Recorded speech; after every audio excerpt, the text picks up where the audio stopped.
What is digital transformation? In its most simplest terms, digital transformation looks to consider technology at the heart of transforming your business, where you can implement new digital solutions to your company to give you new ways to reach and deliver value to your customers and become more operationally efficient. As you know, there are many different types of technology which you could implement to grow your business today.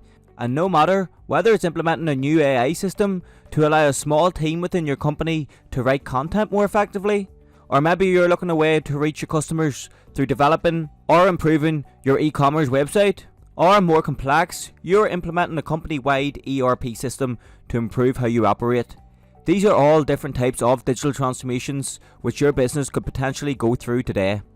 And essentially, the best way to look at digital transformation is by considering it as a business transformation, where it will aim to transform your people and your processes as well as your technology.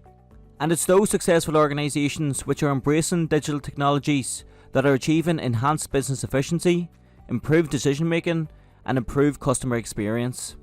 And because digital transformation is a business-wide transformational process, this emphasises the importance of having a digital transformation strategy, where you will want to have a clear step-by-step guide for going through your transformational journey. So in summary, digital transformation is a necessity to remain competitive in today's age, and it is something that business leaders should consider within any future strategy if they wish to grow their business. So if you want to transform your business through the right digital solutions before your competitors do, reach out to Profile Tree today and we would be more than happy to guide you through your transformational journey. That concludes a quick summary of what digital transformation is. Thank you very much for watching, and I hope to see you again soon.